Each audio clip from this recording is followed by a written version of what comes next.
Hello, this is Brian Trouchold, and we are back with the Sales Operator Series, and I am joined today by Alex. Alex, dude, we were just catching up. Alex, Lynn, it's been years since we talked, man. How are you? I'm doing well. It has been, years since we talked for sure. It seems crazy to think about, right? It like goes so fast. Realistically, it feels like just yesterday I was, working at Outreach and talking to you guys as you were kind of getting started with Ambition, and it's kind of wild to see how careers have grown and life's grown. But thank you, Brian, as well for having me on. I really appreciate it. Well, I'm psyched to do this, and I'm psyched to go through some of your career and really some of the things that I feel like you've learned, or I know you've learned. I know you've helped scale teams, but it's one of those like our industry and even like the sales world, I just feel like is a lot smaller than people think. And we are both friends of. You've worked much more closely with a good friend of mine, Mark Cosaglow, and I think he brought you in at Outreach. Take me through the initial jump into, I think, SaaS for you at Outreach as an early part of the sales development and the sales org. Yeah, absolutely. Great question. It was through Mark, right? And that's how, we got connected and that's how I got to Outreach. Prior to going to Outreach, I'd been working in retail sales for a bit. I was working with a Verizon wireless franchise and did all sorts of different roles for them, from selling to managing stores to leading operations, kind of purchasing all the phones and equipment and that kind of stuff that we had in all of our stores. Got connected with Mark, and he asked me to come be this thing, and an SDR. I've never even heard of it, right? And nobody did tech in Central PA, realistically. So after chatting with Mark, learning a little bit more about Outreach and the product, it just seemed so interesting, so exciting to me, realistically. So, left there and joined in, and it was interesting, man. Like, if I think about the onboarding that like my teams and my reps get today versus, what I started with, I went to work at this like middle of the, like hole in the wall kind of office. We were in the basement of this building. There was 2 rooms, and it was like a tiny little conference room you could take meetings in, and then a slightly larger room that we'd stuffed a ton of desks in. And anyway, I go in for day one. I go back into this little conference room, and Mark hands me a computer, and he's like, "Open this Google document on it and read this." It's like this 6-page document, and he's like, "That's how you do your job, and then you just come out and get after it." Right? So it was definitely the wild wild west. That it like kind of blows my mind because, and I know you, I know Sam, I know a ton of people who were um along for that ride and had such success building out, I think, one of the best like just revenue orgs in that whole group at Outreach. Like, are we overcomplicating things now? Like, are we overdoing all the other stuff? You know what I mean? Yeah, absolutely. I think in some organizations, I think they definitely are, right? I think that, the things that made us successful in those days when I was in central Pennsylvania. We're hiring people who have literally no understanding of tech or no tech background at all. And, it was finding high character people, it was finding hardworking people, finding people that had a strong why and a strong ambition to like want to do more, right? And, we just kind of, life gives you lemons, you make lemonade, right? You figure it out. And I think Yeah. that was everybody's attitude. And it allowed us to be successful then, but it's something I've carried with me a ton throughout my career. And it's just this idea that like, there's all these different products, there's all these new tools. Every day I'm getting reached out to by another SDR, AE, whatever, about some new tool that I should bring in, right? And it's going to make my team 20% more productive and save 60% time, whatever. Even anywhere you go, realistically, when I joined Abnormal, there were so many different tools that existed here. Sometimes it just feels like overkill, right? It's like, guys, like we don't need to overcomplicate it. At the end of the day, sales is a contact sport. Pick up the phone and have a conversation with people. That is a phrase, man. That's a throwback. I heard that when I got into sales in 2010. Sales is a contact sport, and like it feels like maybe that's coming back. I really appreciate you saying that. Like, what does that mean in 2026? Because I feel like the pendulum has swung so far into, you're going to have a series of agents. You're going to be the puppeteer of these agents, if you will, and they're going to set up your calendar. They're going to do everything. They're going to do the first interaction. And yet, like, you've been building SDR teams, BDR teams, whatever DR teams for the last 10 plus years. Like, are we going to do that, or is it still going to be like a contact sport versus like a virtual sport? Yeah, great question. I definitely have an interesting perspective on this, especially, working with Abnormal AI now. I mean, AI is part of every single thing that we do, right? From the fabric of our product and building it truly AI native, but then embedding AI across every team that exists, right? Whether that's go to market, it's HR, that's, R&D, whatever. We use it a ton, right? And this whole idea of creating agents to make everybody more effective. Brian, I think I'm more of a believer of AI is not here to like take your job. AI is not here to replace you. AI is here to enhance you. AI, in my mind, removes the ceiling of what an individual rep is capable of, right? Like all your historical numbers and context, like kind of goes out the window, right? I think that in a lot of ways, AI gives people, superpowers, so to speak, right? In terms of, what they can do. I think it's effective from an account research and prioritization perspective. It's so helpful in helping understand like the breadth of signals you're seeing within an account, right? It's not about the individual MQL or this 6 sense intent signal here. It's about kind of like categorizing everything, right? What are you seeing from their news reports? What are you seeing from their hiring? What are you seeing from 6 sense? What are you seeing from your own marketing efforts, previous conversations, and harnessing it all in one place to actually make it possible to have a truly effective like message when you're reaching out, but then also to inform you when you do get on the phone and you do have conversations. I think that my take on it really, Brian, is like as AI continues to proliferate life. Well, that was a struggle. It was a hard word to say. Life more and more, right? Whether that's work or that's everyday life, everything's a pendulum, right? Right now we're swinging so far towards everything's virtual and everything's automated. And, before long, you're not even gonna be able to tell if you're actually talking to a real person on the other end of the Zoom or not, right? And sure. I think to me, it makes human to human interaction and it makes having a true understanding and a true perspective even more important than it's ever been, right? So, this isn't a volume game anymore. This is meeting people where they are game and being able to show up and show that you have a real perspective on how you can help. That is an amazing quote because I think the like showing up and being valuable is exactly right. And like, I've used a few of these metaphors recently, but we have a very similar opinion to you on, the enhancement. Like you said, it's going to enhance the SDR, enhance the salesperson. And I think the same thing about a frontline manager or someone in RevOps or someone in, director of sales, whatever. Like they're going to be enhanced, and the influence they can have in the organization or on their teams is going to be radically increased if they have all this analysis and suggestions and recommendations based on trends, like you're saying. But you still have like the person at the end of the day. There's someone across the aisle or across the table who's a prospect or a potential customer, and they may want something, they may be in a buying cycle, or they may be totally unaware. And I think that all of the automation, we've seen this a couple times where we get really good at ignoring all of that stuff. We get really great at ignoring the spam or the shitty messaging or, basically getting someone off the phone really quickly when it's like not a very tactical intro. Whereas the people who are good or have something interesting to say or have like a unique perspective, like it just is way better. It's like those people shine through way, way more. And so like to your point of like being ready in the moment when that prospect or potential customer answers or interacts or does whatever, shows intent, I think those people are going to shine through even more so now. If that makes sense. I totally agree. I think that, I always think about it from like the perspective of like the barrier to entry, right? And like 10 years ago when I was getting started in this, the barrier to entry to be able to start a conversation with somebody was like, hey, I took a look at your LinkedIn for 15 seconds and like I kind of have an understanding of who you are, right? Versus, I think that to your point, I was part of creating that problem at Outreach. Realistically, these like spam cannons. I wasn't going to say that. So, I'll raise my hand and I get it. But, it was never meant to be that. It was meant to be a tool and a system that allows you to show up, again, with a perspective and a point of view and an understanding of what an account is doing and what matters to them. And I think that, as we've gone so far down the, 5 years, 10 years later, so many organizations still utilize it as this like mass volume, like, blast it out to everybody. And that's kind of the tactic in general, right? Hey, make more phone calls, send more emails, etc. And like, openly, Brian, I think there's a time and a place for that too, right? Like there's something to be said about like a good old blitz day, or something like that, where everybody's getting on the phones and dialing together. But I think that, it's so easy to see like the slop now, right? It's so easy to see the junk that comes through in your inbox or to your phone line, or if your LinkedIn inbox looks anything like mine, I would assume there too, but I think that it raises the importance. Like it's so easy now to have information on an account on things they might be struggling with, right? It takes no time at all. Anybody can pop on and use ChatGPT and ask some questions and get a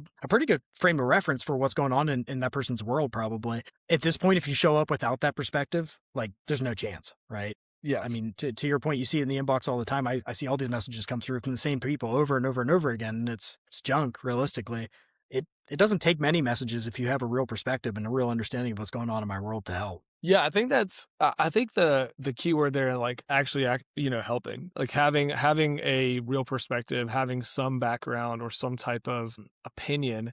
Do you think, and this is interesting because I like how you said it's still a volume game. I do agree with that. Like I do think that maybe the SaaS salesperson has kind of become numb or so comfortable or whatever with like, we need the premium leads and I want like the premium territory, or I want someone who has like all the way intent. They've done all of the research and they've clicked on all this different content, and Sixth Sense is like lifting them up, being like, call Alex right Yeah, now. yeah. Do you came from retail sales. I know Mark was in that world. Like, I think there's something to people who are not in our industry and they are not in SaaS. They're not in a, BDR org or, an AE somewhere.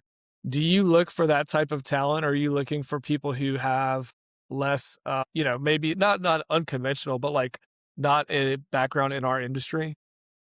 Yeah, I mean, I wouldn't say that we shy away from hiring people who have prior experience or maybe have that background, right? But at the same time, too, I'm probably the much more apt as a leader to try to go for somebody that has an untraditional background, right? Like, Yeah. I don't personally, Brian, like to me, it doesn't matter if you have prior experience, if you have an understanding of the tools or the product, to a really deep level.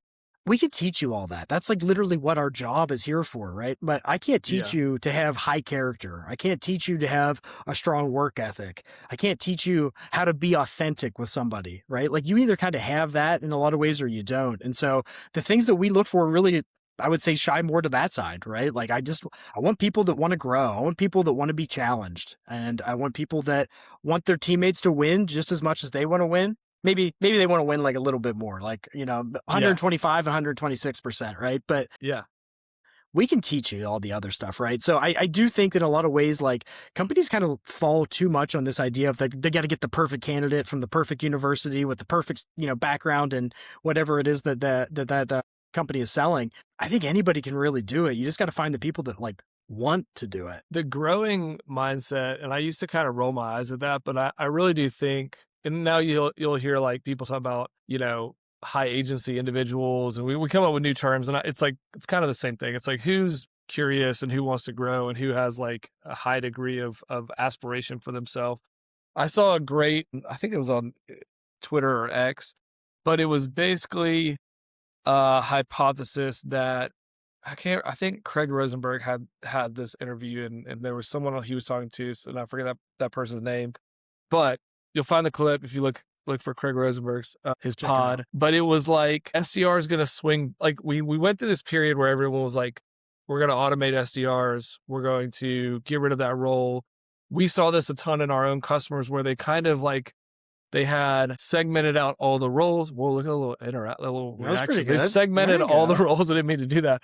You had SDR. You had an MDR, an You had like your SDR, MDR, you AE. had your inbound SDRs, you had Like, your senior SDRs, right? And like your emerging markets. Absolutely, right? Everybody got so segmented. and then everything is like, there's been a push, which I don't totally disagree with, of like crunching it all back together. And it's like when I got into sales, it was inside salesperson. You did all the things. You had to do the outbound, you had to do the processing, everything.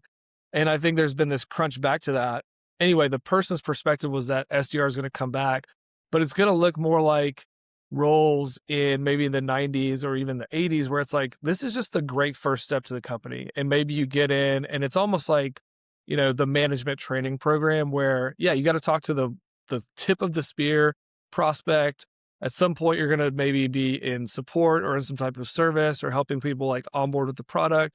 And you just get in, and like you talk about that high character talent. Do you see that as still like an amazing entry point for people who want to get into any part of the org?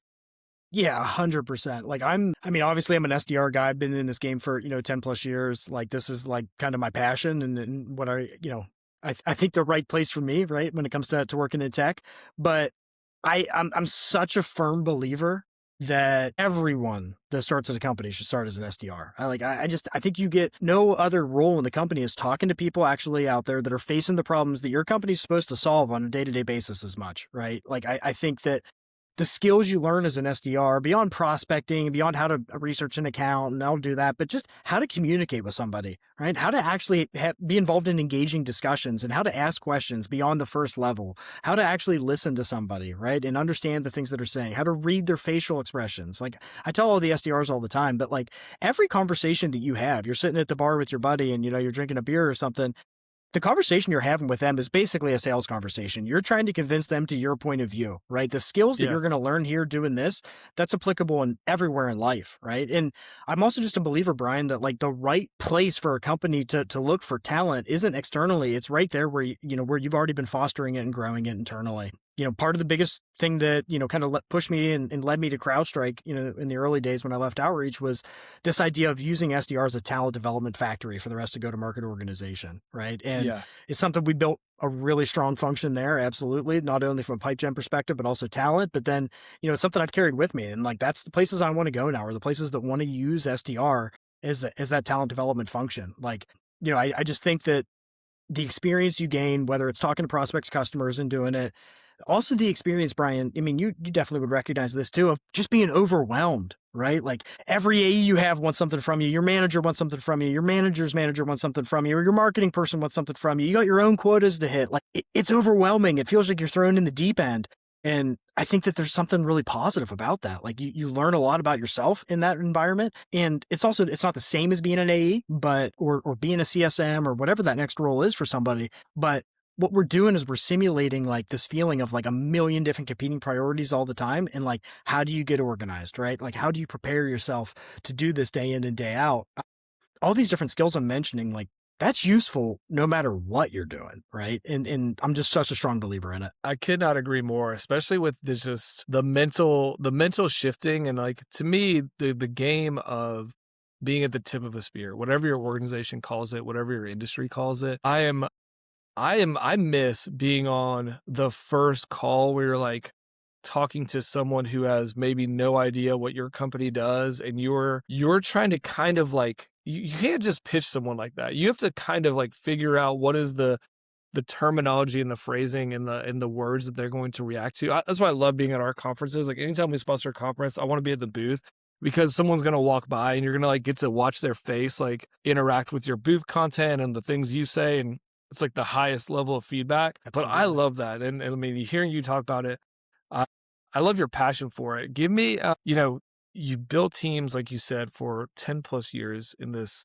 kind of realm, which I think is in a world where like a lot of people are, well, they want to jump to be an AE or they want to lead an AE team or they want to be at XYZ. Like to me, there's something really, really special about like building that layer of talent and being like, I love this and I'm going to continue to invest my time and effort into building these type of people. What has changed or not changed? You talked about the high character thing, but like what has changed when you think about the strategy of like doing the development? Yeah, absolutely. To touch on one of the things you said before I answer that question, Brian, but like I always saw it as like a competitive advantage, right? Everybody else wants to get out of sales development so fast. Mm-hmm. Okay, cool. Go ahead, right? Like this will be this will be my world then, right? And it's an important world. Absolutely, right? I mean, obviously, again, I'm biased, but like, I don't think there's a more important role in the company, right? I think we treat it as entry level. Everybody treats it as like this negative place, but no company survive without pipeline, right? No company, and that's when I say pipeline, that's both opportunity pipeline and also talent pipeline, right? And that's right. In my opinion, like I'm like the company's gardener. I get to foster this growth from all these different angles and all these different areas. It's incredible, right? And to your point, like most people want to get out of it, and like, okay, that's fine, right?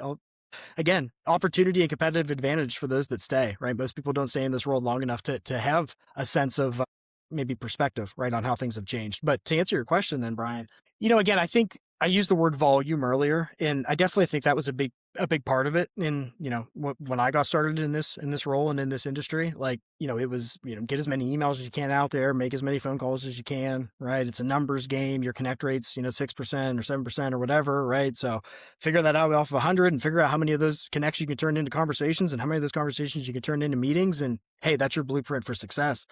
I think it's, it has evolved a ton since then. there's still a place for sending emails to people. Sending out like a bunch of spam and like kind of sending out templated junk is probably dead realistically. But I think that email is still an effective channel, even if it's just as your digital billboard, right? Just like you want to tie a name to the face, right? You want to, hey, Abnormal, oh, that's Alex's company. Yeah, I think this guy's emailed me a few times, right? But again, whether it's LinkedIn or it's over the phone, at the end of the day, whether it was a volume game before and we're blasting it out there, or you're being a little bit more strategic now, understanding the signals a little bit more, it's about having a connection and a perspective with somebody. Like I keep coming back to that. I know I keep using this word perspective, but it's the number one most important thing in our world right now. In a lot of ways that we provide that for people, Brian, now in terms of our reps and help them get that information. Yeah, it's AI, categorizing all this stuff, but it's not looking at, the one individual signal, right? I think MQL is such like a misunderstood or misrepresented, kind of signal or term. It's cool to know what that one person's doing in the account, but I don't really in some ways I don't care. I want to know what's the account as a whole doing, right? Totally. What are all the different MQLs or signals I'm seeing from everyone in that account? Is this all kind of correlating towards the same, pain or same endpoint? Okay, great. Now I really have a perspective, or at least a starting point to frame my conversation with whoever I talk to, right? And whether that's through MQLs or it's through intent signals you get from any intent provider out there, it's through past conversations. Like you want to have a holistic understanding of what's actually happening in their world and not just like that specific individual. And so I think that that's one of the biggest ways it's changed. We used to be so, again, when I mentioned, like when I started, I could just look at somebody on LinkedIn and write them an email and like, hey, wow, you went to Notre Dame. Woo. Like, and probably elicit a response from somebody. And it was so much more like individual based versus I think it's really shifted towards, hey, people understand that the information's out there. 80% of the buying journey probably happens before you've ever made contact with somebody, right? There's so much information available on a website or on a review site, even just going into ChatGPT and asking it, right? Or Claude or, whatever your AI of choice is. I think that like you really have to have a better understanding and show that you have a better understanding of what's going on in an account at large, and not just like the specific person and, where they went to school or their past career opportunities. Yeah. What I like about the perspective piece is to me, and I think this is something that will change. I'm going to ask you what you think will change over the next 12, 24 months. But, I think it's all about, can you gain or establish trust or establish yourself as maybe not as a trusted advisor, but as an expert in this thing. And to me, I think that's where I do love that the roles are being like squished back together some, and there's this kind of consolidation, because I think that we got away from that for a while. And now I hope that is what really good sales development will look like. It's like I can be a great initial trusted source to help you figure out if this is a solution or if we have something that can help your company. I can do that because I know a lot about what your company does and what similar companies have had success with, on our side. And, I think of that as like, to establish that trust, you have to have that perspective and you have to have like an idea of what they care about and understand that and be able to communicate. But what do you think changes in, whatever you want to say, next year, the year after? Like, how do you think we evolve this role? Yeah.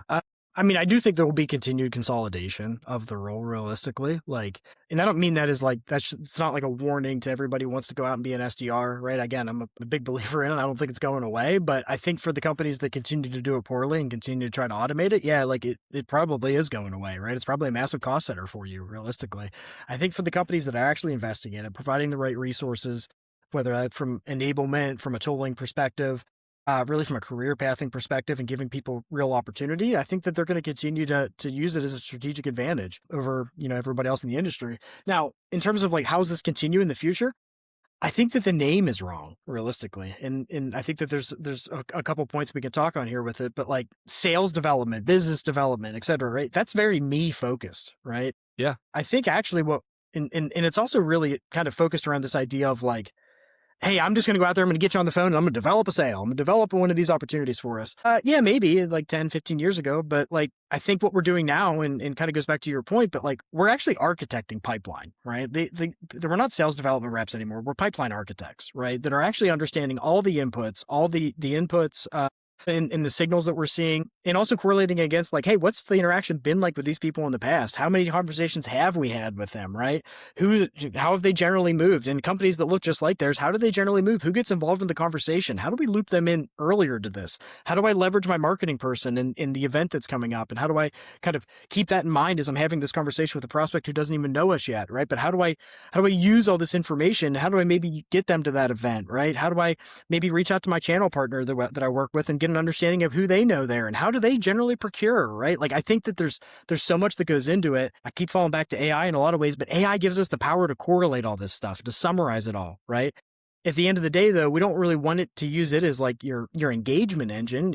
I don't need AI sending out the emails for me or making the calls for me. I need it to inform my reps so that they can then use, again, their unique perspective, their own experience, their own way of framing things to actually make that connection and architect that pipeline, right? So I see the role, yes, consolidating, Brian, but I also see it evolving in a way that like it becomes so much less focused on your dial counts and on the number of emails that you're sending. And it becomes so much more focused on who are you targeting? How are you targeting them? How are you utilizing the rest of the ecosystem that you work with to help, not only, get an initial conversation or meeting, but also how do you advance that down the funnel, right? Like I think, an interesting point is where do most SDR jobs start and end, right? Well, it starts when I make an outreach to a prospect and it ends when I book that meeting. Well, wait a second. We're talking about using this as like a talent development function, right? How am I developing talent if I'm only showing you the first like 10% of the sales cycle, right? So I also think you're going to continue to see, we do it a lot here at Abnormal, but you're going to continue to see it more broadly in other organizations where SDRs follow along long beyond that first meeting being booked, right? And maybe they're involved all the way up till it becomes qualified pipeline, or they're involved all the way up until they go into a proof of concept. I don't know exactly where that line is. It'll probably be different for most organizations, but I also think that you're going to see them do a lot more to not only get the opportunity initially, but also how do we help keep this thing kind of, moving down the funnel as well? It's a great answer. I could not agree more. And I love the point about the role currently called SDR, could be called something different, but I love the rebranding it because I totally think that the branding is bad, and so Yeah. when you speak with It's got a real someone negative who, connotation. It's like a used car salesman, right? It's like yeah, it's got that connotation to it a little bit. I don't like that, and I like the idea of it evolving into a different term. I don't know what that term is. I won't. Maybe we can put that on LinkedIn and see if people give us some really good ideas. But I like the pipeline, architect one. I like the there's something around like, basically like how do you navigate the process with a solution, like you said, like you may already have 60-80% of the information or the research done, but now you have to get that last mile. Yeah, man, that's super smart. Well, Alex, this has been awesome. I've loved talking to you. It's been great to reconnect. Absolutely. For aspiring people who are getting into sales development or getting into go to market, where can they find you to hear more from you?